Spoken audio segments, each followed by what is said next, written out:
Dari puing-puing reruntuhan Ponpes, tim SAR menemukan pemandangan yang membuat dada sesak. Seorang santri masih hidup, tertindih tubuh sahabatnya yang wafat dalam posisi sujud. Tapi kenapa tubuh yang sudah tak bernyawa bisa menyelamatkan yang lain dari maut? Sebelum lanjut ceritanya, jangan lupa ya like dan subscribe channel Saka Bercerita. Jangan lupa menulis asal daerah kalian di kolom komen supaya kita lebih kenal dan dekat. Silakan duduk yang nyaman karena ceritanya baru dimulai. Let's go! Namaku Aziz. Orang-orang biasa memanggilku Pak Aziz SAR, karena itulah pekerjaanku selama lebih dari 20 tahun terakhir, menemukan mereka yang tertimbun, yang hilang, yang tak sempat berpamitan. Tapi hari itu, aku bukan hanya menemukan korban. Aku menemukan sesuatu yang mengubah caraku memandang hidup dan mati. Hari itu masih pagi. Matahari belum tinggi ketika telepon di pos komando berdering. Suara di seberang sana terdengar panik, bercampur tangis. Pak, pondok pesantren di Sidoarjo ambruk. Banyak santri tertimbun. Tolong segera kirim tim. Aku dan rekan-rekan langsung bergerak. Mobil penuh alat berat, tandu, oksigen, senter kepala, dan doa yang tak sempat diucap. Di jalan, sirene meraung seperti menggigil, menembus kepanikan orang-orang yang berlari menjauh dari lokasi. Tapi semakin dekat, langkah kami justru melambat. Debu putih berterbangan seperti kabut maut. Di kejauhan, bangunan yang dulu berdiri megah itu kini rata dengan tanah. Teriakan memecah udara. Anak saya masih di dalam. Ustaz, tolong, itu kamar tahfidz, mereka semua di situ. Aku menelan ludah. Setiap bencana selalu punya suara yang sama, suara kehilangan. Tapi entah kenapa, kali ini terasa lebih menusuk. Mungkin karena yang tertimbun bukan pekerja proyek atau penghuni apartemen, tapi anak-anak yang sedang menuntut ilmu agama. Santri kecil dengan sarung dan peci yang kini bercampur debu. Kami mulai bekerja. Prosedur pertama, pemetaan area aman. Tapi saat kulihat reruntuhan itu, aku tahu ini tak akan mudah. Beton bertumpuk seperti lapisan dosa manusia, berat dan tak bisa ditebak kapan runtuh lagi. Pak Aziz, deteksi di sisi barat, teriak Reno, salah satu petugas muda. Aku mengangguk dan menuruni puing. Debu menempel di wajah, tapi aku sudah terbiasa. Yang tak pernah bisa kubiasakan hanyalah bau itu, bau semen bercampur darah. Setiap kali menghirupnya, aku selalu merasa seperti sedang menarik napas dari dada seseorang yang berhenti bernapas. 1 jam berlalu. 2 jam. 3 jam. Kami menemukan beberapa korban, sebagian sudah tak bernyawa. Aku mencatat setiap posisi tubuh mereka, setiap barang kecil di sekitar, peci, mushaf, sandal jepit, semuanya saksi bisu.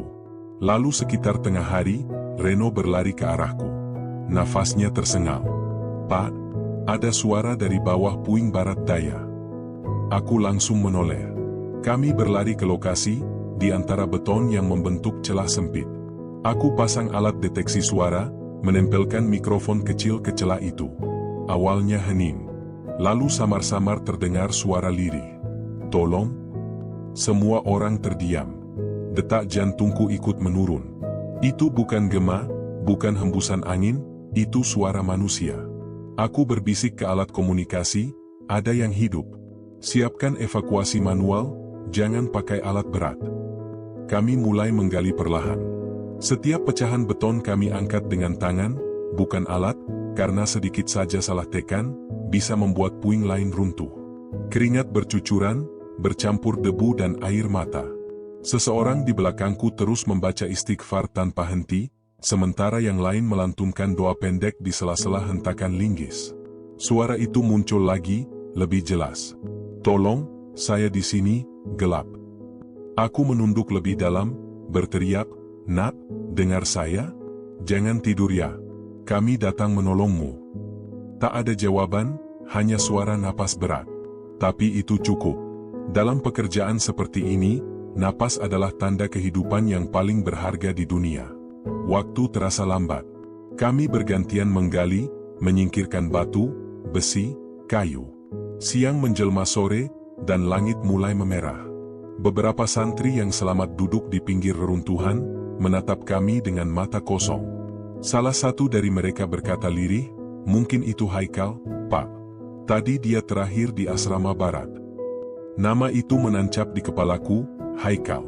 Menjelang malam, kami berhasil membuka celah kecil. Senter diarahkan ke dalam. Di sana, di balik debu dan kegelapan, aku melihat sesuatu yang membuatku terdiam. Ada tangan kecil, menggenggam potongan sarung merah. Kupanggil pelan, "Nak, kamu dengar suara saya?" Ada gerakan kecil. Lalu suara lirih, serak tapi nyata, "Raffi, tolong Raffi dulu." Aku dan tim saling berpandangan. Siapa Raffi? Kami belum tahu. Yang jelas, masih ada yang lain di bawah sana. Kami menenangkan Haikal, menyuplai oksigen lewat selang kecil, lalu melanjutkan penggalian. Setiap detik terasa seperti berhadapan dengan maut. Puing di atas kami bisa runtuh kapan saja. Tapi tak seorang pun berhenti. Dalam hati aku berdoa, "Ya Allah, jangan biarkan anak ini pergi sebelum sempat memanggil ibunya." Menjelang tengah malam, kami berhenti sejenak untuk beristirahat. Aku duduk di atas beton, menatap reruntuhan yang kini diterangi lampu sorot. Angin malam dingin, tapi hatiku panas, campuran lelah, takut, dan tekad. "Pak," kata Reno pelan, "kenapa mereka bisa sekuat itu ya, Pak? Kalau saya di bawah sana, mungkin sudah menyerah." Aku menatap langit yang kelam. Karena mereka santri, Ren. Mereka punya hal yang kita jarang punya, iman yang tak bisa runtuh meski bangunannya roboh. Tak lama kemudian, terdengar lagi suara lemah dari dalam. "Pak." Raffi sujud, dia tutupi saya. Kalimat itu membuatku menggigil. Aku tak sepenuhnya paham maksudnya, tapi suaranya begitu jujur. Seolah ia sedang menyampaikan sesuatu yang suci. Aku mendekat ke celah itu dan berkata, "Tunggu, Nak. Kami hampir sampai. Bertahan ya." Dan malam itu, di bawah langit yang gelap tanpa bintang, aku menyadari sesuatu, tak ada keajaiban yang datang begitu saja. Kadang, Tuhan menaruhnya di tempat yang paling kita takuti, di bawah reruntuhan, di antara nyawa yang saling melindungi. Aku menatap jam tanganku. Sudah lewat tengah malam. Haikal masih hidup. Tapi aku tahu, di bawah tubuhnya, ada seseorang bernama Raffi. Dan besok, ketika kami menggali lebih dalam, aku akan melihat sesuatu yang tak akan pernah bisa kulupakan seumur hidup. Malam itu tidak berlalu seperti malam pada umumnya.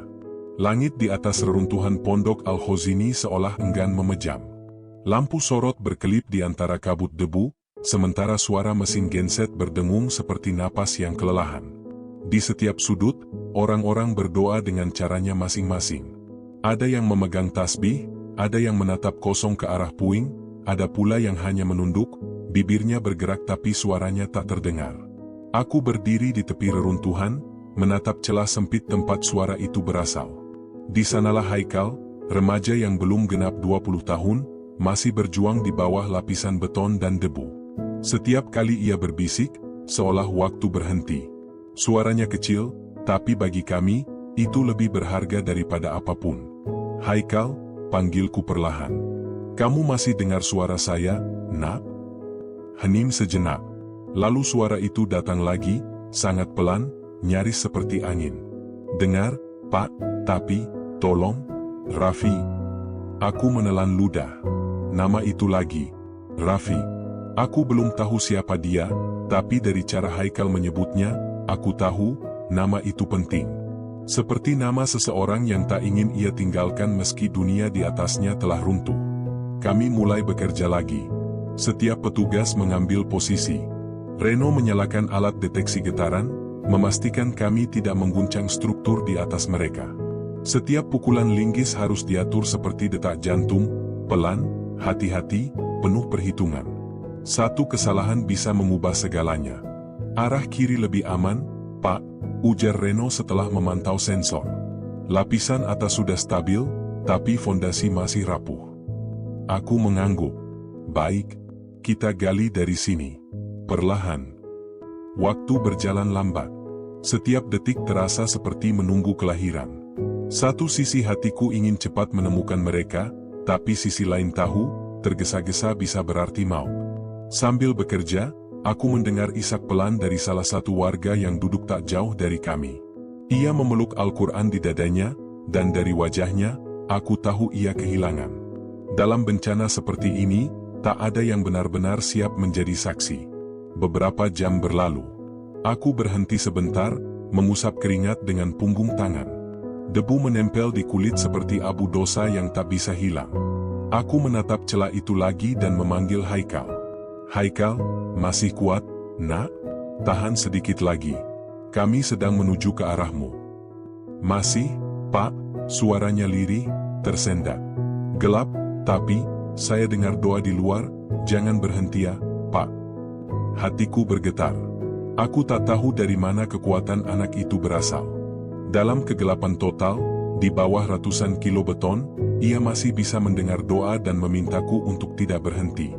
Aku menarik napas panjang dan berkata, kami tidak akan berhenti, nak. Demi kamu, dan Raffi. Saat itu juga, semua petugas yang mendengarnya bekerja dengan semangat baru. Tak ada yang bicara, tapi kami saling tahu, malam ini, tugas kami bukan sekadar menyelamatkan tubuh, tapi menjaga harapan agar tak ikut tertimbun. Di sela-sela suara logam dan batu, aku mendengar Reno berbisik, Pak, kalau suara itu hilang, bagaimana? Aku menatapnya. Kita cari sampai benar-benar tak ada lagi yang bisa diselamatkan. Tapi jangan pernah bilang, hilang. Suara manusia bisa kecil, tapi Tuhan selalu dengar. Kami terus menggali hingga dini hari. Setiap kali suara Haikal terdengar, kami menandai arah sumbernya. Terkadang ia diam lama, lalu tiba-tiba berbisik lagi seolah menolak tidur. Pak, Raffi tutupi saya. Kalimat itu membuat tengkuku merinding setiap kali ku dengar. Aku membayangkan dua anak muda itu di bawah sana. Satu hidup, satu entah bagaimana keadaannya, tapi mereka saling menjaga di tengah kegelapan. Sekitar pukul 3 dini hari, kami menemukan celah udara baru. Aku menyorotkan senter, mencoba melihat ke dalam. Di balik debu dan besi bengkok, tampak potongan kain yang sudah berdebu. Warnanya sulit dikenali. Aku meraih radio. Tim 3, siapkan ventilasi tambahan. Kita sudah dekat. Haikal mendengar kami. Suaranya terdengar sedikit lebih jelas, meski sangat lemah. Pak, saya haus.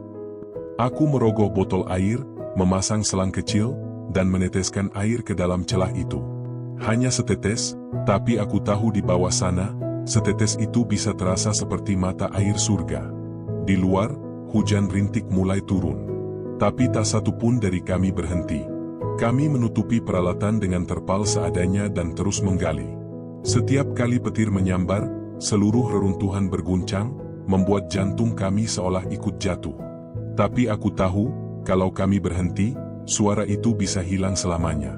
Saat azan subuh berkumandang dari masjid terdekat, kami masih di sana. Suara muazin menggema di antara puing dan genangan air hujan. Aku menutup mata sejenak, mengangkat tangan, lalu berdoa tanpa suara. Ya Allah, beri kami kekuatan, jangan biarkan kami terlambat. Ketika ku buka mata, Reno menatapku dengan wajah pucat. Pak, ada sesuatu di bawah sini. Aku berjongkok, menyorotkan senter lebih dalam. Di sela-sela pecahan beton, tampak jelas, sebuah tangan. Tangan manusia. Kecil, kurus, namun menggenggam erat sesuatu, kain berwarna merah yang kini berdebu. Aku tak bernapas beberapa detik. Haikal, kamu masih dengar saya? Dengar, Pak, suaranya pelan. Itu tangan Raffi. Kami semua membeku. Hujan berhenti. Udara terasa beku. Dalam sekejap, aku tahu, kisah ini tak akan berakhir seperti misi penyelamatan biasa. Ada sesuatu yang lebih besar sedang Tuhan perlihatkan kepada kami. Aku menarik napas panjang. Baik, nak. Kami akan keluarkan kamu, dan Raffi. Dan malam itu, di antara doa, hujan, dan reruntuhan, suara Haikal menjadi satu-satunya penanda kehidupan yang tersisa. Sebuah suara yang datang dari dalam tanah, tapi membuat kami semua merasa hidup kembali. Pagi itu datang tanpa cahaya. Matahari tertutup awan kelabu, seolah ikut berduka atas apa yang terjadi. Hujan semalam menyisakan lumpur di antara puing, membuat setiap langkah terasa berat. Tapi kami tidak bisa berhenti, karena di bawah sana, Haikal masih bernapas. Aku dan tim bergantian menggali sepanjang malam. Tangan kami lecet, pakaian basah, tapi tak satu pun ingin meninggalkan lokasi. Di sekeliling kami, para warga dan santri yang selamat duduk beralaskan plastik. Beberapa dari mereka membaca surah Yasin dengan suara bergetar. Ada pula yang hanya menatap reruntuhan dengan mata kosong, seakan masih berharap mendengar suara seseorang yang mereka kenal. Aku berjalan pelan melewati barisan mereka. Bau lumpur bercampur debu dan darah masih menusuk hidung. Suara logam beradu terdengar seperti denting doa yang tak berhenti. Setiap kali ada batu besar terangkat, semua menahan napas, takut berharap, tapi juga tak sanggup berhenti berharap. Pak Aziz, tekanan di sisi timur menurun, kata Reno sambil menunjukkan alat sensor getaran. Kalau kita ambil dari arah ini, mungkin lebih cepat sampai ke posisi Haikal. Aku mengangguk. Baik. Tapi jangan gunakan alat berat. Struktur di bawah masih rapuh. Kita gali manual saja. Semua mengerti isyaratku. Kami membentuk rantai manusia, memindahkan puing satu persatu. Suara doa masih terdengar dari luar lingkaran. Aku mendengar seorang ibu berbisik pelan sambil menangis. Ya Allah, kalau anakku sudah Engkau panggil, setidaknya izinkan aku melihat wajahnya sekali lagi. Kalimat itu menusukku lebih dalam daripada debu yang masuk ke paru-paru. Waktu berjalan pelan. Aku menatap arloji, tapi seolah jarumnya tak bergerak. Sejak subuh hingga hampir zuhur, kami hanya mampu membuka celah kecil, cukup untuk memasukkan oksigen dan air bagi Haikal. Tapi setiap kali aku memanggil, ia tetap menjawab, lemah, namun pasti. Masih di sini, Pak, katanya pelan. Dan itu cukup membuat kami terus bekerja. Di sela-sela penggalian, aku menatap langit. Hujan tipis turun lagi, menetes di wajah dan bercampur keringat. Aku menarik napas panjang dan berkata dalam hati, ya Tuhan, jangan biarkan kami menyerah di saat Engkau masih memberi tanda kehidupan. Pak Aziz, panggil salah satu warga yang membantu. Ustaz Ahmad mau ke sini, katanya ingin memimpin doa. Aku menatap arah suara. Beberapa ustaz berdiri di tepi reruntuhan, membawa pengeras kecil. Suara mereka lirih tapi mantap, mengalun seperti hembusan angin di sela puing. Ya Allah, Engkau yang maha mengetahui siapa yang hidup dan siapa yang telah Kau panggil. Kami mohon, kuatkan tangan-tangan yang menggali ini, dan lindungi anak-anak yang masih bernafas di bawah sana. Seketika suasana menjadi hening. Bahkan suara mesin berhenti sesaat. Semua menunduk. Aku sendiri merasakan tenggorokanku mengencang. Dalam setiap bencana, kami selalu membawa logika dan prosedur. Tapi di sini, aku menyadari, doa lebih kuat dari semua alat yang kami punya. Setelah doa selesai, kami kembali bekerja. Reno mendekat dan berbisik, Pak, Haikal tadi menyebut nama Raffi lagi. Katanya, Raffi di atas saya, Pak. Dia nggak bergerak. Aku menatap Reno tanpa menjawab. Di benakku, bayangan itu muncul lagi. Dua remaja terjebak di ruang sempit, satu hidup, satu diam.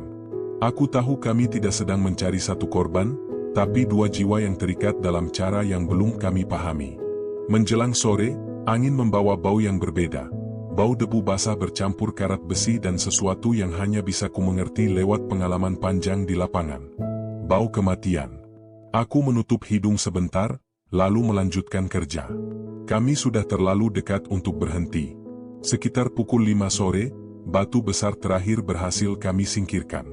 Celah di depan kami kini cukup besar untuk menyorotkan senter. Aku menunduk dan memanggil lagi, Haikal, dengar suara saya? Ada jeda panjang. Lalu terdengar lirih, hampir seperti gumaman, Pak, di sini, tolong, Raffi dingin. Aku berlutut. Di bawah senter, aku melihat punggung seorang anak yang tertimbun sebagian puing, wajahnya tertutup kain berdebu. Tangannya masih menggenggam sarung merah yang kotor. Di bawah tubuhnya, terlihat sedikit bagian lain, lengan yang lebih kecil, kulitnya pucat. Hatiku mencelos. Astagfirullah. Reno menatapku, itu Haikal, Pak? Aku menggeleng pelan. Belum. Ini yang satu lagi, sepertinya Raffi. Kami berhenti sejenak. Tak ada yang berbicara. Hanya suara angin yang lewat di antara puing. Aku menatap posisi tubuh itu lagi. Anak itu sujud.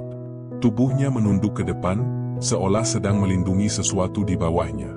Bahkan dalam kematian, posisinya begitu tenang, begitu beriman. Aku menoleh ke arah tim. Kita angkat puing di sisi kanan. Hati-hati, di bawah tubuh ini mungkin ada Haikal. Malam kembali turun, tapi tak seorang pun berhenti. Lampu sorot menyorot ke wajah-wajah lelah yang tak menyerah. Aku sendiri tak lagi tahu berapa jam kami bekerja. Yang ku tahu hanya satu, setiap kali doa dibacakan, aku merasa seperti diberi tenaga baru. Pak, suara Reno pelan. Kalau benar Raffi sudah meninggal, berarti Haikal diselamatkan olehnya. Aku terdiam. Dalam benakku, kalimat itu bergema lama. Diselamatkan oleh jenazah. Aneh kedengarannya, tapi di hadapanku kini, kebenaran itu mulai tampak. Ketika fajar menyingsing, celah di bawah tubuh Raffi semakin terbuka. Senter menyorot sesuatu yang bergerak lemah di bawah sana. Rambut, wajah penuh debu, dan mata yang perlahan terbuka. Haikal. Ia masih hidup. Aku memanggil pelan, "Nak, kamu dengar suara saya?" Suara serak itu menjawab, "Iya, Pak. Raffi, tolong Raffi dulu." Aku tak sanggup menahan air mata. Tanganku bergetar. Reno menatapku, matanya juga merah. "Pak, anak itu masih mikirin temannya." Aku hanya bisa mengangguk. Dan di saat itulah, aku menyadari sesuatu. Di antara debu, darah, dan air mata, kami sedang menyaksikan bentuk cinta paling tulus, seorang santri yang wafat dalam sujud, melindungi sahabatnya agar bisa hidup. Aku menatap ke langit yang mulai terang. Matahari akhirnya muncul, malu-malu menembus awan. Dan untuk pertama kalinya sejak bencana itu terjadi, aku merasa, mungkin langit tidak benar-benar jatuh. Mungkin, justru dari reruntuhan inilah Tuhan sedang menunjukkan, betapa tinggi nilainya sebuah pengorbanan. Fajar baru saja menyingsing ketika cahaya pertama menyentuh reruntuhan pondok Al-Hozini. Udara pagi terasa lembab, bercampur bau semen, karat, dan lumpur yang belum kering. Suara burung tak terdengar. Hanya deru napas kami dan langkah yang berat di antara puing. Setelah semalam bekerja tanpa henti, kami akhirnya sampai di titik yang diyakini sebagai tempat Haikal tertimbun. Tubuh Raffi masih menutupi sebagian besar celah. Posisi sujudnya nyaris sempurna, kening menempel pada tanah, tangan terlipat di samping kepala, seperti sedang berdoa dalam diam yang abadi. Aku menatapnya lama. "Anak ini, luar biasa," gumamku pelan. Reno yang di sampingku hanya mengangguk, menunduk tanpa berkata apa-apa. Tak ada satupun dari kami yang berani menyentuh tubuh itu sembarangan. Kami tahu, di bawahnya mungkin ada kehidupan yang masih bertahan. Kami menyiapkan alat pengungkit ringan, memastikan setiap pergerakan tidak mengguncang struktur di sekitarnya. Dalam keadaan seperti ini, satu getaran saja bisa mematikan. Aku berjongkok di samping Raffi, berdoa lirih sebelum menyentuh apapun. "Ya Allah, kuatkan kami, dan ampunilah anak ini yang gugur dalam sujud." Dengan sangat hati-hati, kami mulai mengangkat serpihan beton di sekitar tubuhnya. Debu beterbangan, menutupi wajah kami, tapi tak seorang pun berhenti. Semua mata terarah pada celah di bawah tubuh Raffi. Setiap kali serpihan diangkat, aku berharap menemukan tanda kehidupan. "Pak, hati-hati," seru Reno pelan ketika salah satu besi mulai goyah. Kami menahannya bersama-sama, lalu menstabilkan posisinya dengan kayu penopang. Aku menunduk lagi. Kali ini, aku melihat sesuatu yang membuatku terdiam. Di bawah punggung Raffi, ada gerakan kecil. Pelan. Seperti dada yang naik turun tertahan. Aku segera menyorotkan senter. Di sana, di balik debu yang menempel di wajahnya, tampak seorang anak muda dengan mata setengah terbuka, Haikal. "Haikal," panggilku lirih. "Kamu dengar suara saya, Nak?" Ia membuka matanya perlahan, pupilnya bergerak mencari arah suara. Bibirnya pecah-pecah, tapi suara itu keluar juga, lemah namun jelas. "Pak, Raffi." Aku mendekat, menatap wajahnya yang kotor dan pucat. "Iya, Nak, Raffi ada di sini. Dia di atas kamu, melindungi kamu." Air matanya mengalir tanpa suara. Dia bilang jangan takut. Saya baca doa, terus gelap, "Pak." Aku menahan napas. Di antara rintihan mesin dan suara orang menggali, kata-kata Haikal seperti menghentikan waktu. Di usia semuda itu, di tengah kegelapan dan runtuhan, ia masih sempat berdoa. Dan sahabatnya, memilih sujud untuk melindunginya. Kami segera menyiapkan oksigen tambahan. Reno menyelipkan selang kecil ke dalam celah. Aku menempelkan alat deteksi napas di dada Haikal, hasilnya stabil, meski sangat lemah. Dia masih kuat, kataku pelan. Kita harus cepat. Kami bekerja dalam diam. Tak ada yang berbicara, seolah takut mengganggu keheningan suci di bawah sana. Ketika sebagian besar puing berhasil diangkat, aku memutuskan untuk menyingkirkan tubuh Raffi sedikit demi sedikit. Tapi sebelum kulakukan, aku meletakkan tanganku di punggungnya. Terima kasih, nak, bisikku. Kau sudah melakukan sesuatu yang bahkan kami, orang dewasa, belum tentu sanggup. Reno membantu mengangkat sebagian puing kecil dari sisi kanan. Tubuh Raffi tetap kami biarkan dalam posisi sujudnya, kami hanya membuat celah di bawah lengannya agar Haikal bisa ditarik keluar tanpa mengubah posisi jenazah itu. Proses itu butuh waktu lama, tapi tak seorang pun mengeluh. Setiap kali aku menatap wajah Haikal, aku melihat sesuatu yang aneh. Bukan ketakutan, bukan juga kepanikan, tapi ketenangan yang sulit dijelaskan. Seolah anak itu sudah berdamai dengan kematian, hanya saja Tuhan memberinya kesempatan untuk tetap hidup. Haikal, bertahan sedikit lagi, ya. Kami hampir sampai, kataku. Ia mengangguk pelan. Pak, Raffi tadi baca doa sebelum semuanya runtuh. Dia bilang, kalau mati, mati dalam sujud lebih baik. Suaranya tercekat. Saya kira itu cuma bercanda, Pak. Aku menutup mata sejenak. Kata-kata itu menusuk seperti pisau. Reno berbisik di sebelahku, Pak, anak ini pasti trauma berat. Aku mengangguk. Tapi lihatlah, dia juga jadi saksi keajaiban. Kami berhasil memperlebar celah. 2 petugas kecil masuk dengan tali pengaman. Haikal diikat perlahan di bagian dada dan pinggang. Saat kami menariknya keluar, tubuhnya gemetar hebat, mungkin karena udara dingin atau karena ia baru sadar betapa lama ia terjebak.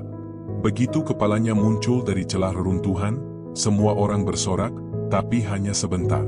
Karena di saat itu juga, pandangan Haikal masih tertuju ke dalam, ke arah tubuh sahabatnya yang tak lagi bergerak.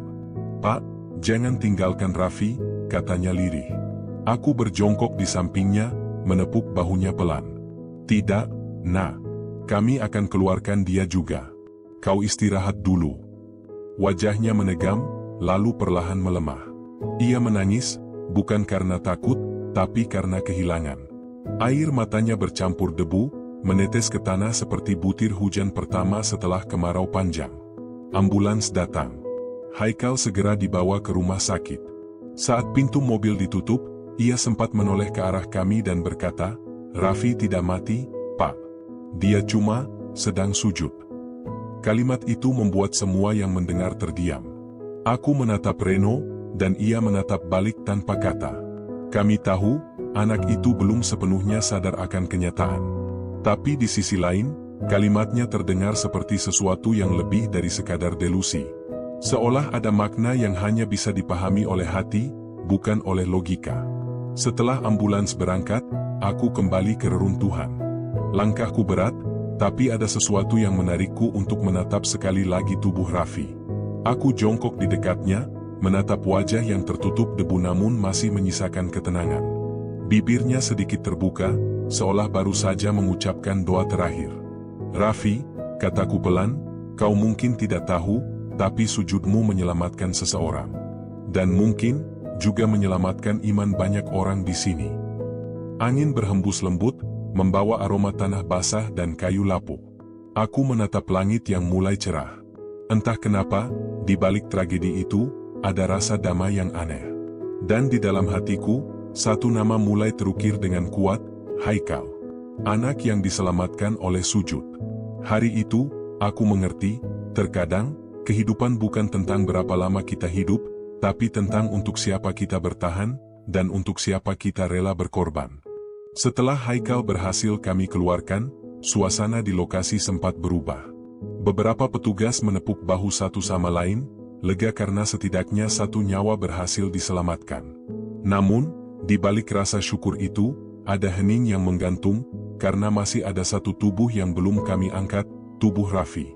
Aku berdiri di sisi reruntuhan yang sudah kami tandai dengan garis kuning. Debu masih menempel di wajah, tapi aku tak merasa lelah.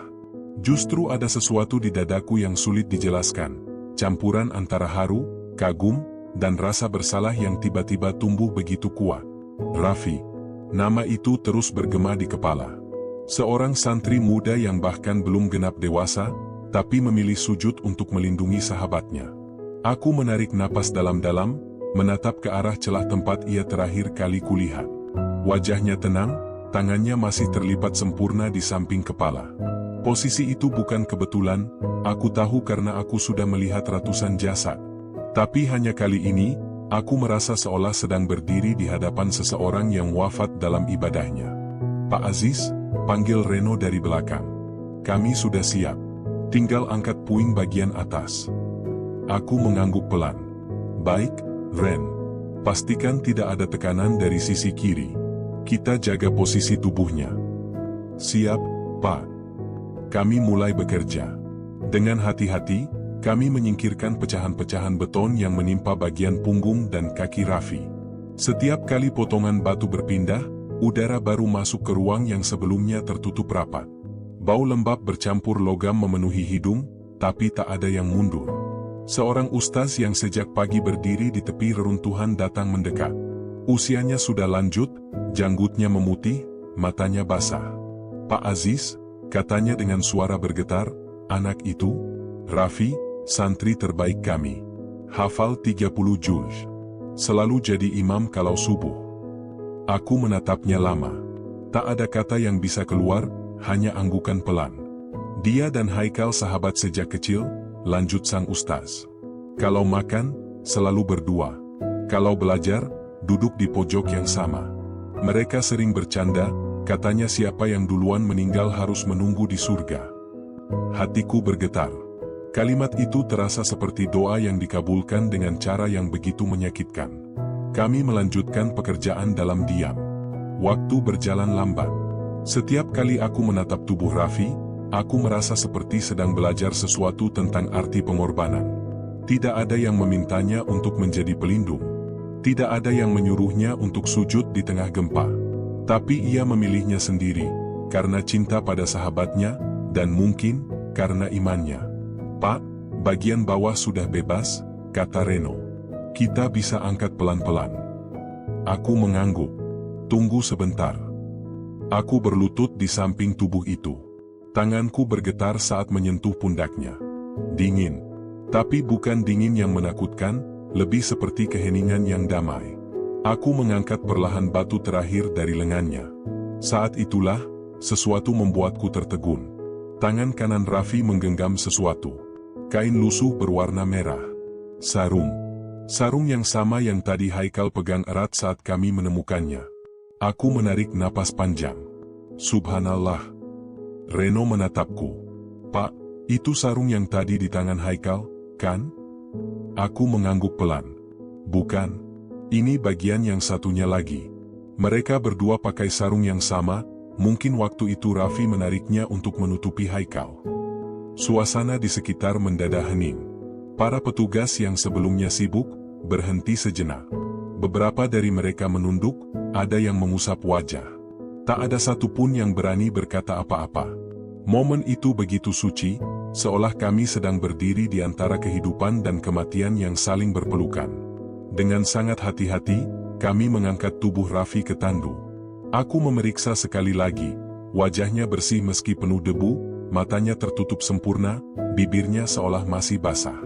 Ada senyum tipis yang tak bisa dijelaskan, senyum yang membuat dada ini sesak, tapi juga menenangkan.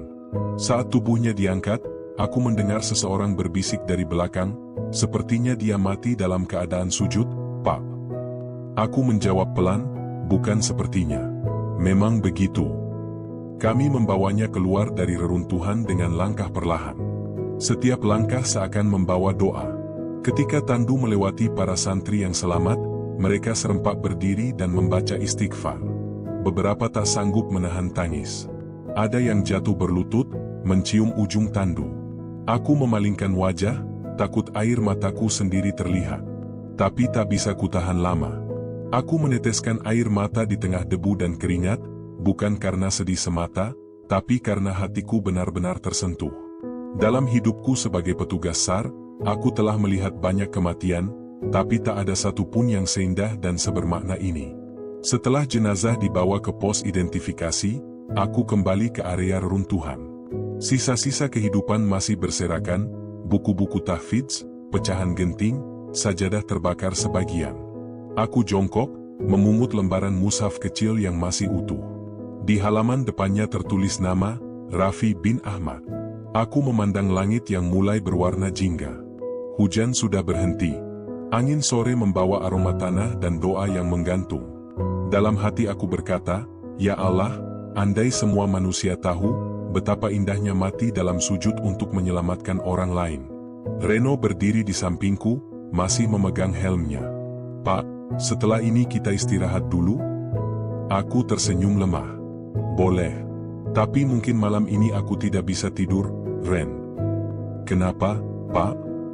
Aku menatap reruntuhan yang mulai sepi, lalu menjawab pelan, "Karena malam ini aku baru sadar, tangan yang kita anggap lemah, bisa jadi perisai terkuat yang Tuhan kirimkan." Dan malam itu, di antara puing yang mulai dingin, aku menatap ke langit. Dan untuk pertama kalinya setelah bertahun-tahun menjadi petugas SAR, aku merasa sedang belajar arti dari kalimat yang selalu kami ucapkan di setiap misi. Menolong manusia, berarti menyentuh rahmat Tuhan. Malam itu, setelah semua korban dievakuasi dan data terakhir dikumpulkan, pos SAR berubah menjadi lautan kelelahan.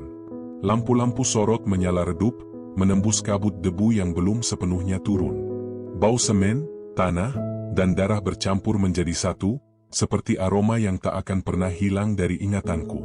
Aku duduk di kursi lipat, menatap api kecil di dekat tenda logistik. Tangan ini gemetar memegang cangkir kopi, bukan karena dingin, tapi karena bayangan wajah Raffi terus menari di pelupuk mata. Sujud terakhirnya, posisi tubuhnya, ketenangan di wajahnya, semuanya masih begitu jelas. Seolah baru 5 menit lalu kami mengangkatnya dari puing. Reno datang membawa selembar kertas laporan. "Pak, ini hasil identifikasi korban hari ini. Total ada 27 yang ditemukan sore tadi, termasuk Raffi." Aku menatap daftar itu sekilas, lalu meletakkannya di meja. "Kau tahu, Ren," kataku pelan, "aku sudah puluhan kali ikut operasi bencana. Tapi baru kali ini aku merasa seperti menyentuh sesuatu yang bukan sekadar tubuh manusia." Reno duduk di sebelahku, diam beberapa saat.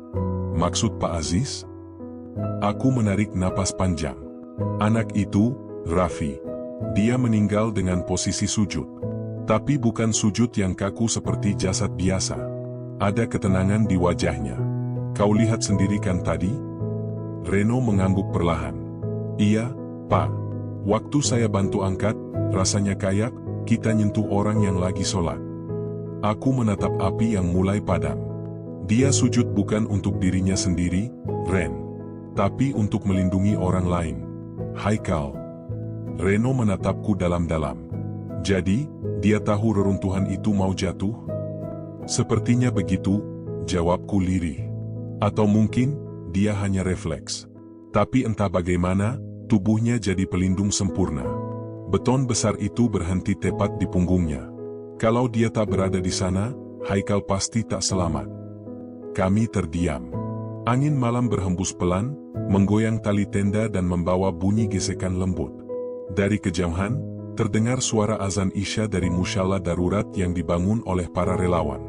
Suaranya serak, tapi menggetarkan hati. Aku menunduk. Sujud terakhir, gumamku pelan. Tuhan mengambil nyawanya dalam posisi yang paling indah. Reno mengangguk, menatap tanah. Saya pikir, "Pak, mungkin itu bukan kebetulan." Aku menatapnya. "Kau pikir apa, Ren?" "Mungkin Allah memang pilih dia untuk jadi pelindung. Karena kalau bukan Raffi, mungkin tak ada yang bisa selamat dari ruang itu." Kata-kata itu menancap dalam di dadaku. Aku mengangguk pelan, tak mampu bicara lagi. Menjelang tengah malam, suara tangis terdengar dari arah tenda medis. Aku berjalan mendekat, dan di sana kulihat Haikal duduk di ranjang lipat, tubuhnya masih dibalut perban, wajah pucat tapi matanya terbuka lebar. Di pangkuannya, ada sepotong kain merah, sarung milik Raffi. Aku mendekat pelan. "Nak, bagaimana kondisimu?" Haikal menatapku, suaranya serak tapi jelas. Saya dengar, Raffi sudah nggak ada, ya, Pak? Aku menelan ludah. Iya, Nak. Dia sudah pulang lebih dulu. Ia menunduk lama. Bahunya bergetar. Dia yang nutupin saya, Pak. Waktu bangunan itu mulai retak, dia langsung dorong saya ke bawah meja, terus dia jatuh di atas saya. Saya nggak sempat apa-apa. Tiba-tiba semuanya gelap. Tangisnya pecah. Air matanya jatuh ke sarung merah di pangkuannya. Aku ingin menguatkannya, tapi tenggorokanku sendiri terasa kering. Tak ada kata yang cukup untuk menjelaskan bagaimana sahabatnya wafat demi dirinya. Haikal melanjutkan dengan suara bergetar, "Waktu saya sadar, saya nggak bisa gerak. Tapi saya tahu tubuh yang di atas saya itu Raffi. Saya dengar dia masih napas pelan, terus saya bilang, 'Raf, kita pasti diselamatin.' Tapi dia nggak jawab. Ia berhenti, memejamkan mata, menahan tangisnya. Beberapa menit kemudian, saya dengar dia ngelafal ayat, pelan banget. Lalu diam. Aku menunduk, menatap tanah. Dadaku sesak. Haikal melanjutkan lagi, suaranya nyaris berbisik, "Saya rasa dia masih sujud waktu itu, Pak. Dia ngelindungin saya sampai napas terakhirnya. Kalau bukan dia, saya nggak bakal hidup." Aku menatap wajahnya yang dipenuhi air mata, lalu menepuk bahunya pelan. "Nak, Raffi nggak mati sia-sia. Dia bukan cuma penyelamatmu, tapi juga pengingat bagi kami semua, bahwa cinta dan iman bisa lebih kuat dari reruntuhan apapun." Haikal menatapku lama, kemudian berbisik, "Saya janji, Pak. Saya bakal terus hidup buat jagain nama dia. Saya nggak mau sia-siain pengorbanannya." Aku tersenyum samar. Itulah cara terbaik untuk membalasnya. Pagi harinya, pemakaman korban dilakukan di lapangan belakang Ponpes yang kini hanya tinggal puing. Udara masih basah oleh embun. Semua petugas berdiri rapi, kepala tertunduk. Di barisan depan, jenazah Raffi dibungkus kain putih, diletakkan di atas tanduk kayu sederhana. Ketika ustaz pembimbing mulai membaca doa, suara tangis pelan terdengar di antara jamaah. Haikal berdiri di ujung barisan, masih lemah, tapi memaksa berdiri tegak. Di tangannya, sarung merah itu kembali ia genggam. Dan saat tanah pertama jatuh ke atas kain kafan Raffi, Haikal berbisik pelan, "Terima kasih, Raf, aku hidup karena sujudmu." Air mataku jatuh tanpa bisa kutahan. Semua orang menunduk. Tak ada yang berani bersuara. Dan di momen itu, aku menyadari sesuatu yang belum pernah kupahami sejelas ini. Bahwa di balik bencana yang memakan nyawa puluhan orang, Tuhan masih meninggalkan tanda kasih-Nya. Dalam bentuk seorang anak muda yang wafat dalam sujud, demi menyelamatkan sahabatnya. Malamnya, aku duduk di depan pos SAR sendirian. Angin malam kembali dingin, tapi kali ini rasanya tenang. Aku memandang langit yang bertabur bintang dan berbisik lirih. "Raffi, sujudmu bukan hanya menyelamatkan Haikal, tapi juga mengingatkan kami semua, bagaimana seharusnya manusia hidup dan mati, dengan cinta, iman, dan keberanian." Aku memejamkan mata. Dan di keheningan malam itu, seolah ku dengar suara yang sangat lembut dari dalam hati.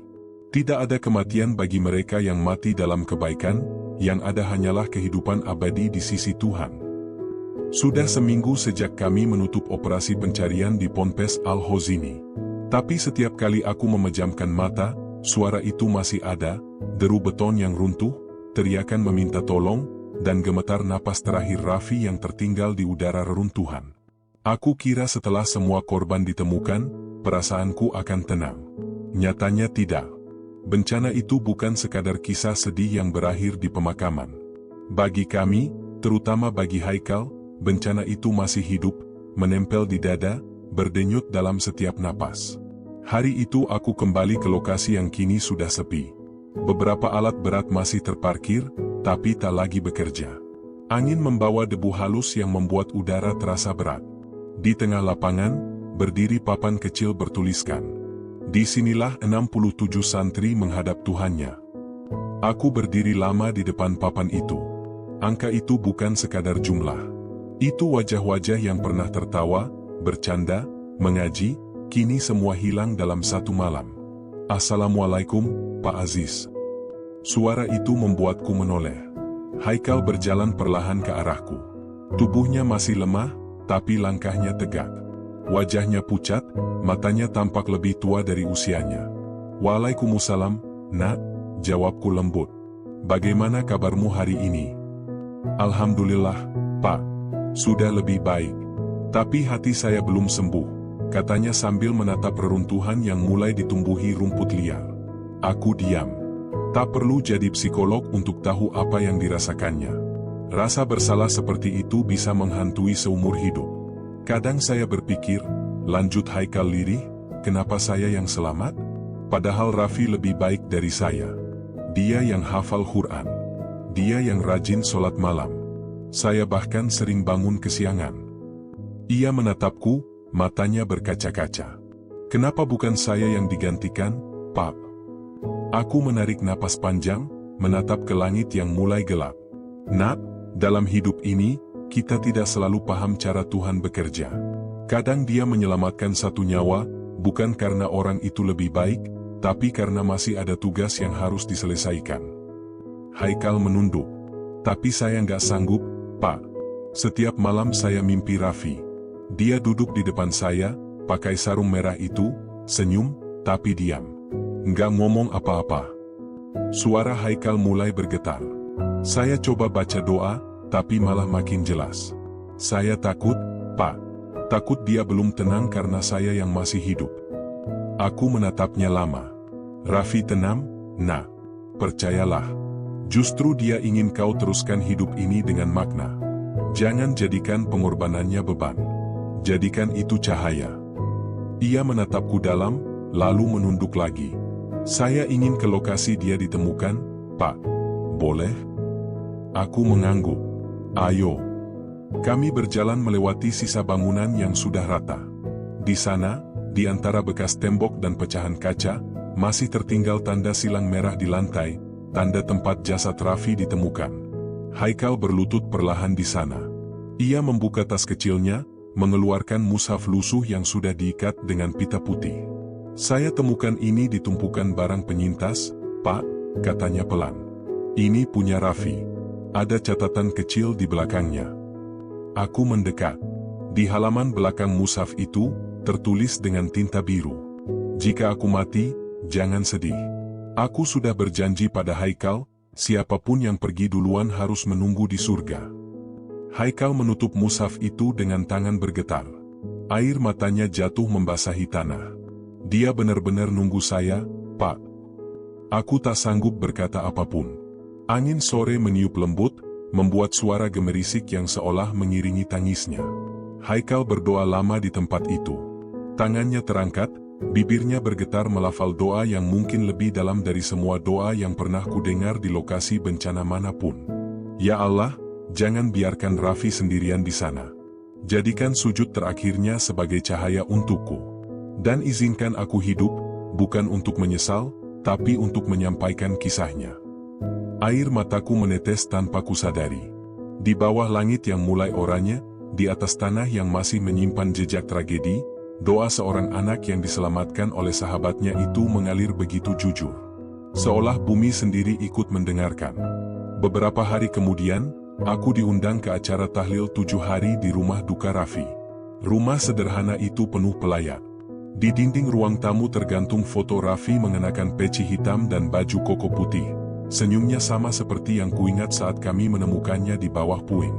Ibunya duduk di pojok ruangan, memegang foto itu erat-erat. Wajahnya teduh, meski jelas matanya sembab. Ketika acara selesai, beliau memanggilku pelan. Pak Aziz. Aku menghampiri, menunduk hormat. Iya, Bu. Saya dengar dari orang-orang, anak saya melindungi temannya waktu ponpes ambruk. Aku mengangguk pelan. Benar, Bu. Dia sujud di atas tubuh Haikal, menahan reruntuhan dengan punggungnya. Perempuan itu menutup mulutnya, menahan tangis. Allahu Akbar. Jadi benar kata almarhum suami saya. Raffi anak yang selalu bilang ingin mati dalam keadaan sujud. Air matanya jatuh. Tapi di wajahnya ada senyum kecil. Pak Aziz, katanya dengan suara bergetar, kalau nanti Bapak ke makamnya lagi, tolong sampaikan, Ibu sudah ikhlas. Tapi Ibu minta satu hal. Apa itu, Bu? Tolong bilang ke Haikal, jangan terus menyalahkan diri. Hidupnya adalah hadiah dari anak saya.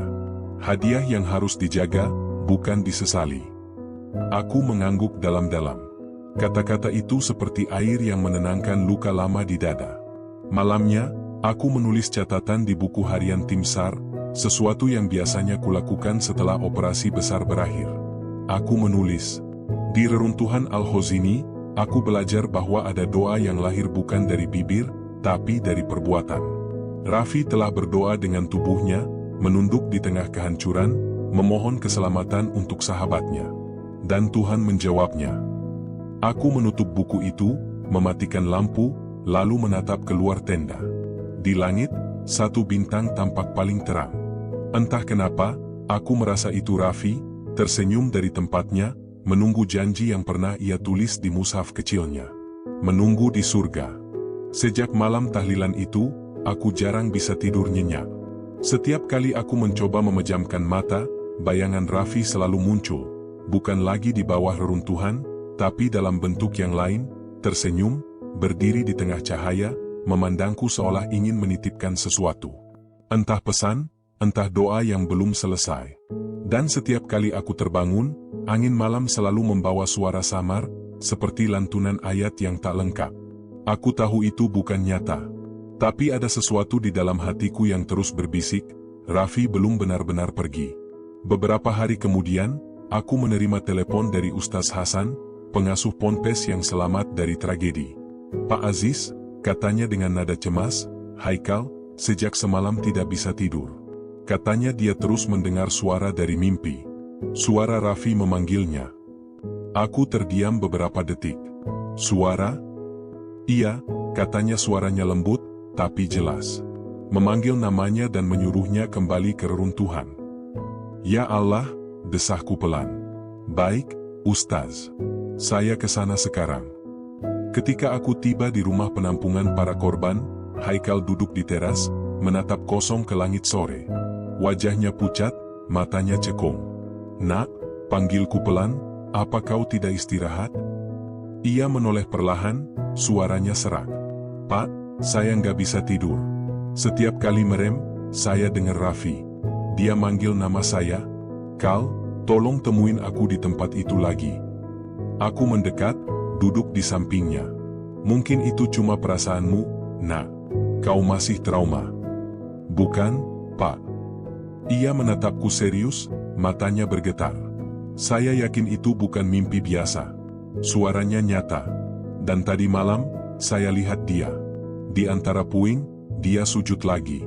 Tapi kali ini, di sekelilingnya ada cahaya. Aku terdiam. Tak tahu harus menanggapi dengan logika atau iman. Tapi matanya yang basah itu membuatku tak tega membantah. Haikal, kataku pelan, kadang Tuhan kasih tanda, bukan supaya kita kembali ke masa lalu, tapi supaya kita belajar melepaskan. Dia menunduk. Tapi saya nggak bisa, Pak. Saya nggak bisa lepas. Setiap kali saya sholat, saya teringat punggungnya yang nahan beton buat saya. Setiap kali saya sujud, saya ngerasa nggak pantas. Suaranya pecah. Ia menutup wajah dengan kedua tangan, menangis. Saya yang harusnya mati, Pak, bukan dia. Aku membiarkannya menangis. Terkadang, tak ada kata yang bisa menyembuhkan luka seperti itu, selain air mata yang tumpah sendiri. Beberapa hari kemudian, Haikal tiba-tiba menghilang.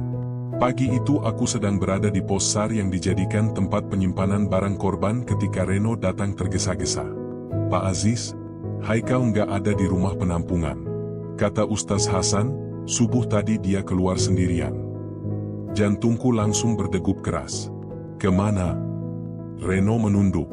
Kami nemu bekas jejak di arah reruntuhan lama. Kayaknya dia ke sana. Tanpa berpikir panjang, aku dan tim langsung menuju lokasi.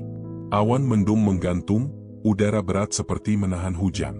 Ketika kami tiba, aku melihat sosok itu, Haikal, berlutut di tengah puing, tepat di tempat Raffi dulu ditemukan. Ia menggali tanah dengan tangan kosong, wajahnya penuh debu, air matanya bercampur lumpur. "Haikal," teriakku sambil berlari. "Nak, berhenti. Apa yang kau lakukan?" Ia menoleh, matanya merah, suaranya lirih tapi tajam. "Pak, saya dengar dia lagi. Dia bilang, kita belum selesai. Saya cuma pengen tahu maksudnya apa." Aku berlutut di sampingnya, menahan tangannya yang berdarah. "Cukup, Nak. Raffi udah damai di sana." "Tidak, Pak," jeritnya. "Kalau dia damai, kenapa saya masih hidup?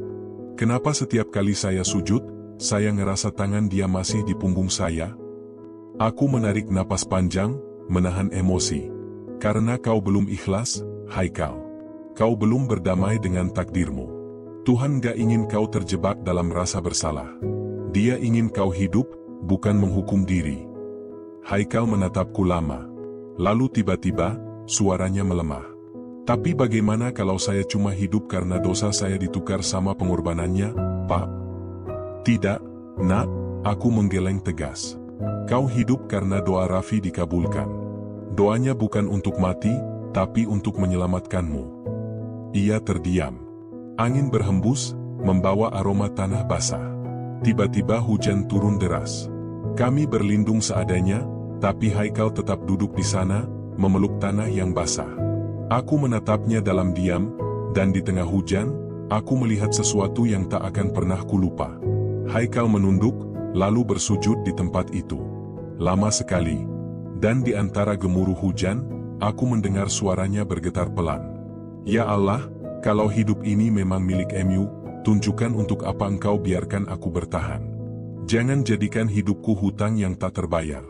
Jadikan sujudku ini sebagai tanda aku menerima takdirku." Aku memejamkan mata. Hujan menetes di wajahku seperti air mata.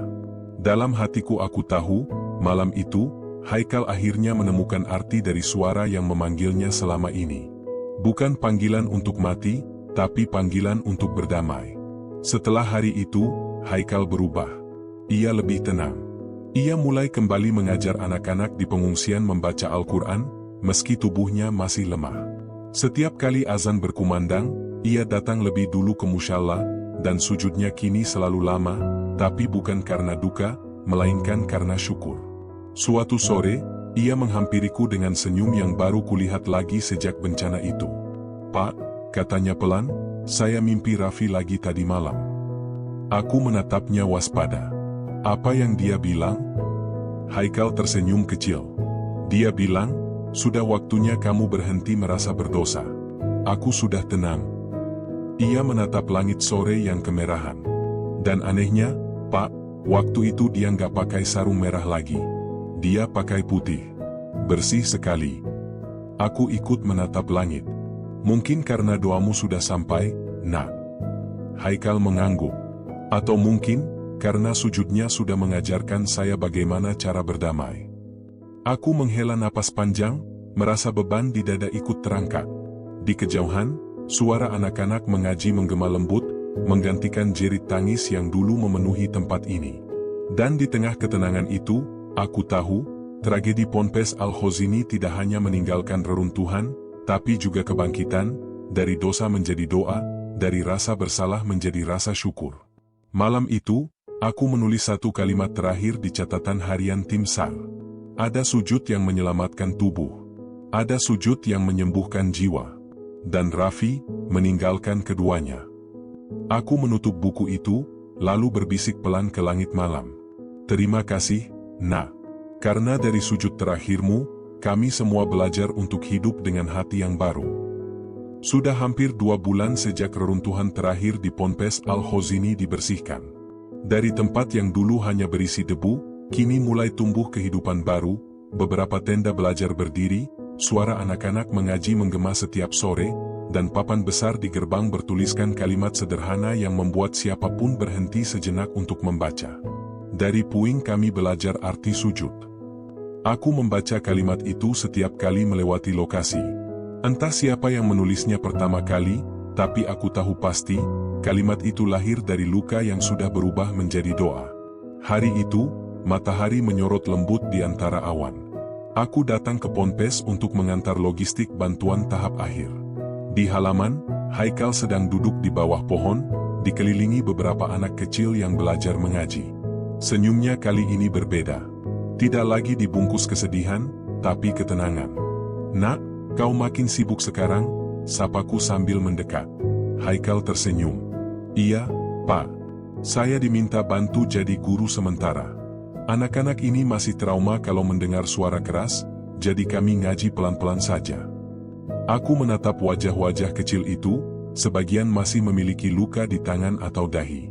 Tapi mata mereka berbinar. "Bagus," kataku pelan. "Kau sudah berubah, Haikal. Dulu aku lihat kau cuma menatap tanah. Sekarang, kau menatap langit." Ia tertawa kecil. "Iya, Pak. Saya baru sadar, Raffi nggak pernah benar-benar pergi. Dia cuma pindah tempat, dari bumi ke langit." Aku terdiam sejenak. "Bagaimana maksudmu, Nak?" Haikal menatap awan putih di atasnya. "Waktu malam ke-40, saya duduk di makam Raffi. Langitnya bersih sekali, penuh bintang. Saya lihat satu bintang paling terang, dan entah kenapa hati saya tenang. Saat itu saya sadar, mungkin bintang itu Raffi. Tuhan simpan namanya di langit, supaya saya nggak lupa kalau masih ada tempat yang harus saya tuju." Aku menatapnya lama. Kata-katanya sederhana, tapi menembus hati. Ada ketulusan dalam setiap huruf, ketulusan yang hanya dimiliki oleh orang yang sudah berdamai dengan luka terdalamnya. Beberapa minggu kemudian, pemerintah setempat mengadakan acara peringatan 2 bulan tragedi Al-Khozini. Di panggung sederhana itu, sejumlah penyintas diminta berbicara, termasuk Haikal. Aku duduk di barisan depan bersama para relawan. Sore itu langit mendung, tapi tak ada yang membawa payung.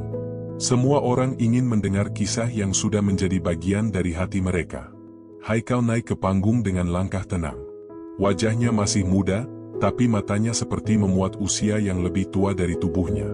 Ia menatap mikrofon di depannya, lalu menatap ratusan orang di hadapan. "Saya bukan siapa-siapa," katanya pelan. "Saya cuma satu dari banyak orang yang selamat. Tapi saya di sini karena seseorang memilih untuk tidak menyelamatkan dirinya sendiri." Hening. Tak ada satupun yang bergerak. "Sahabat saya, Raffi," lanjutnya, "tidak sempat berkata apa-apa waktu reruntuhan itu jatuh. Tapi dari cara dia melindungi saya tahu, dia sedang menyampaikan doa." Haikal berhenti sejenak, suaranya mulai bergetar. Dia sujud. Dalam sujud itu, Tuhan menjawab doanya dengan membuat saya tetap hidup.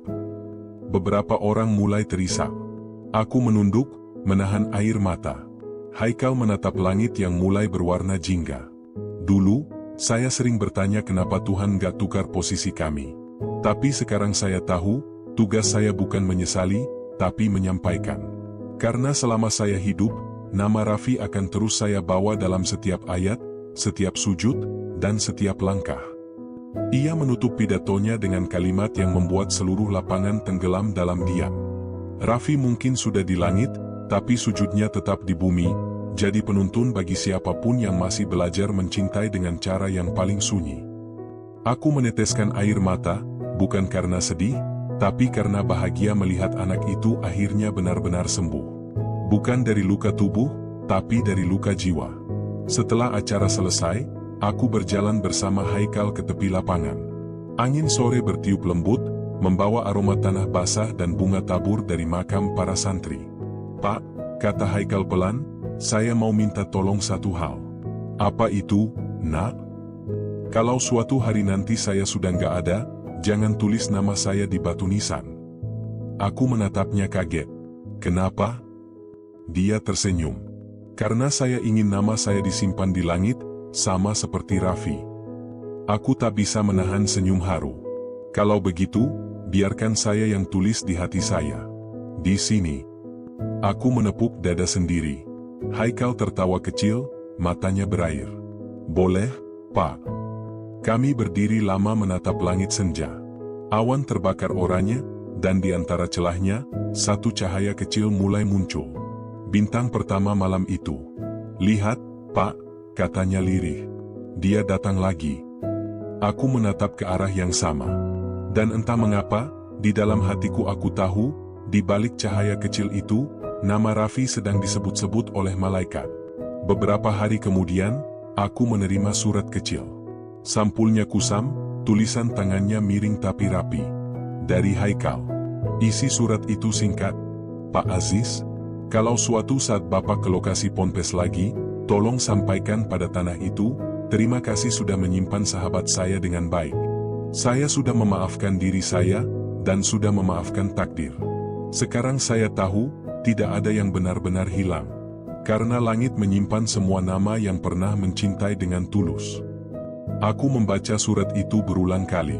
Setiap hurufnya membuat dadaku hangat. Dan sore itu, aku pergi ke lokasi yang sudah mulai ditanami pohon. Di sana, aku meletakkan surat itu di bawah batu kecil, lalu berbisik. Sudah sampai, Nak. Pesanmu sudah sampai.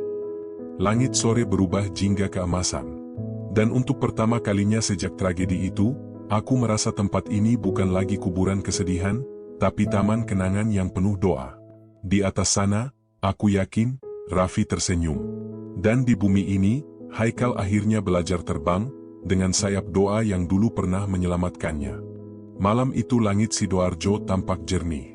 Tidak ada suara gemuruh alat berat, tidak ada tangis, tidak ada bau debu atau darah, hanya desiran angin yang lembut dan suara jangkrik dari ladang belakang pondok yang kini telah berdiri kembali. Pondok Al-Hozini sudah selesai dibangun ulang. Bangunannya sederhana, tapi kokoh. Dan di tengah halaman, berdiri sebuah tugu batu kecil bertuliskan, untuk mereka yang wafat dalam sujud dan doa. Aku menatap tulisan itu lama. Di bawahnya tertulis puluhan nama santri, termasuk satu nama yang kini terasa begitu akrab di hatiku. Raffi bin Ahmad. Tapi yang membuatku terdiam bukan nama-nama itu, melainkan satu ruang kosong di bagian paling bawah batu tugu, tanpa tulisan apapun. Aku tahu, ruang itu sengaja dibiarkan kosong. Untuk nama yang tidak ingin ditulis. Untuk seseorang yang masih hidup, tapi sudah belajar meninggalkan jejak seperti orang yang telah berpulang, Haikal. Sudah hampir 3 bulan sejak aku terakhir kali bertemu dengannya. Sejak acara peringatan itu, Haikal memutuskan pindah keluar kota untuk melanjutkan studi agama. Sebelum pergi, ia hanya menulis satu kalimat di buku tamu relawan. Sujud Raffi sudah menyelamatkan tubuh saya. Sekarang tugas saya adalah menyelamatkan makna dari sujud itu. Kalimat itu tetap kuingat, bahkan ketika aku sudah kembali bertugas ke bencana-bencana lain. Tapi tak ada satupun misi penyelamatan yang terasa sama.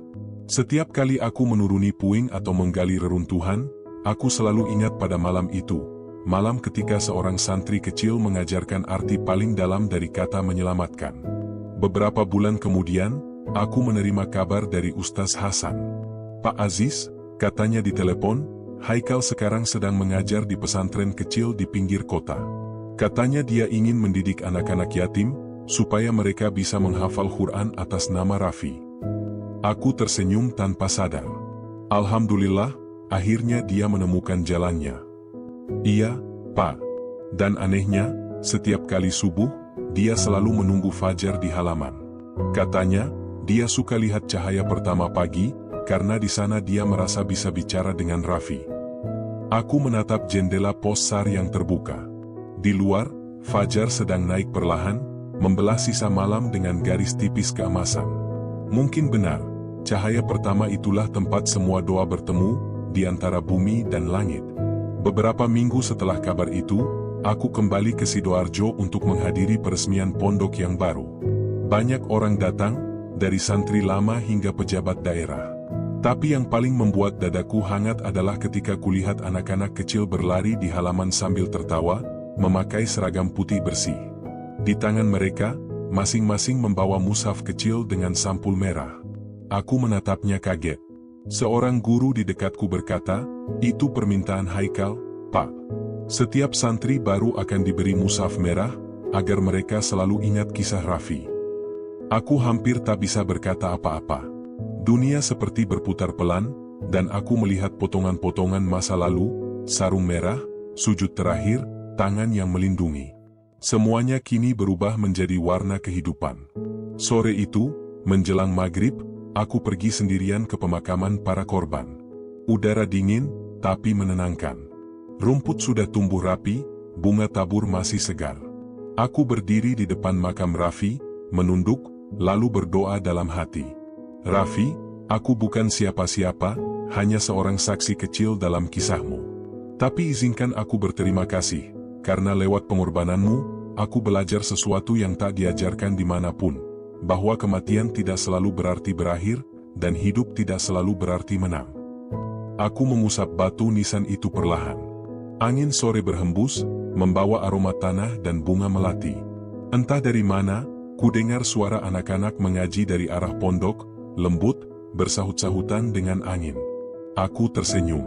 Sujudmu, nak, ternyata tak hanya menyelamatkan Haikal, tapi juga menghidupkan kembali tempat ini, mengajarkan ribuan anak untuk mengenal arti ikhlas dan cinta. Malam mulai turun perlahan. Langit di atas makam berubah biru tua, tapi di ufuk timur, ada satu cahaya samar, tanda fajar akan segera datang.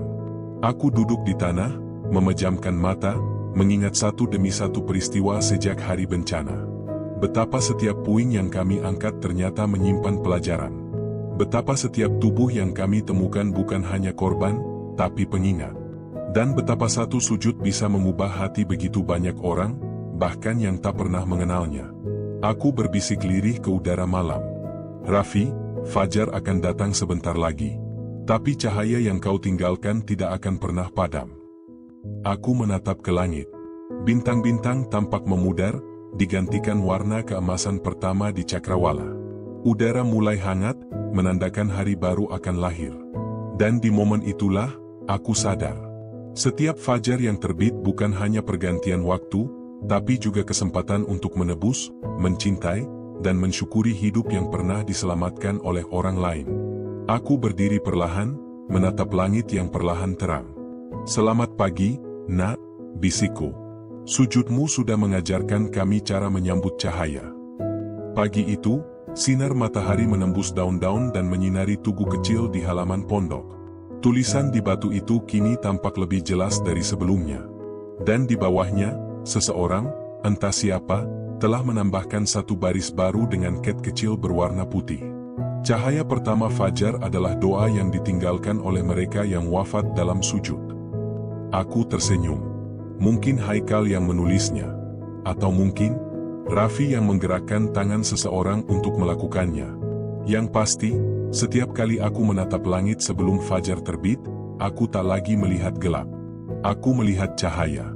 Cahaya yang dulu lahir dari reruntuhan, dari air mata, dari pengorbanan seorang anak yang sujud untuk menyelamatkan sahabatnya. Dan di sanalah aku tahu, cerita ini tidak akan pernah berakhir. Karena selama masih ada fajar, akan selalu ada nama-nama yang disimpan di langit. Dan doa-doa yang terus hidup di bumi.